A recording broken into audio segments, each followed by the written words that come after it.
తెలియజేస్తూ అందరికీ ప్రత్యేక నమస్కారం. మరి కనకయ్య గారు, ఎమ్మెల్యే గారు, మరి మల్లిబాబు గారు, స్టేజ్ పైన ఉన్న హనుమంతరావు గారు, మరియు మండల కాంగ్రెస్ ప్రెసిడెంట్ నరసింహారెడ్డి గారు, ఈ ప్రోగ్రాం అనేది గర్భిణీ స్త్రీలతో స్టార్ట్ అవుతుందని చెప్పినారు. వాస్తవం ఇది. ఎందుకంటే పుట్టబోయే బిడ్డ దేశ భవిష్యత్తు ఆరోగ్యం ఉంటేనే మీరు ఇచ్చే ఏదైతే ఫుడ్ ఇస్తుండ్రో దాంతో పుట్టబోయే బిడ్డ కూడా ఆరోగ్యంగా ఉంటుంది. ఇంకో విషయం ఏంటంటే ఏదైతే మనం ఇస్తున్నామో ఫీడింగ్ ఆహారాలు ఇస్తున్నాయో వాస్తవంగా అది ఇచ్చే మనం ఏదైతే తీసుకుంటున్నామో అది ఈరోజు ఏ చూసుకున్నా రసాయనికంతో కూడినవి ఉంటుంది. మొన్న నేను హైదరాబాద్లో మీటింగ్ పోయినా.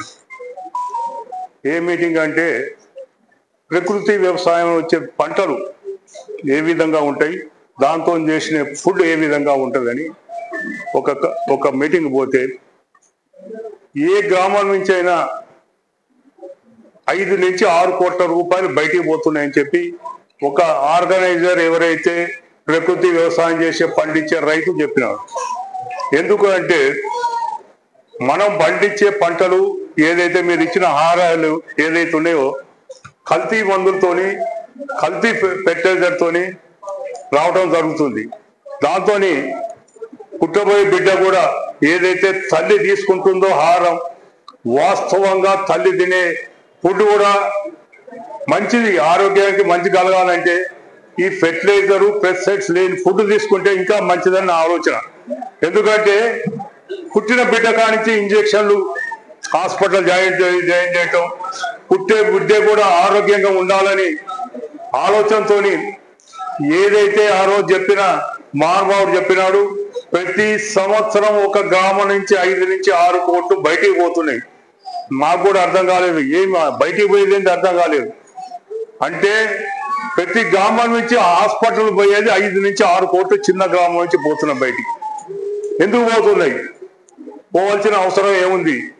రైతు పండించే పంట ఏదైతుందో ఈ ప్రకృతి వ్యవసాయం చేసినప్పుడే ఏదైతే స్త్రీలు గర్భిణీ స్త్రీలకు కూడా వాస్తవంగా మంచి సంతానం కలుగుతుంది, ఆరోగ్యంగా ఉంటారు.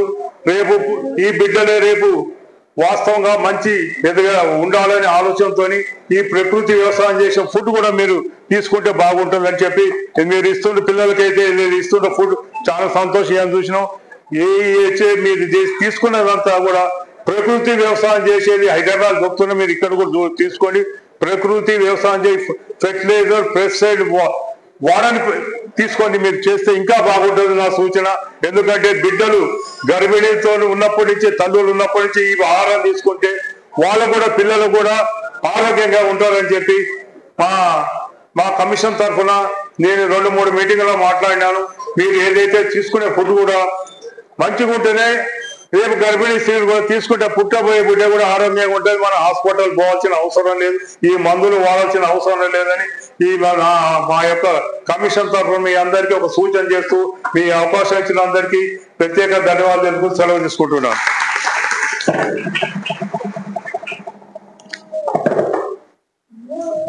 ఇప్పుడు మన ముఖ్య అతిథులు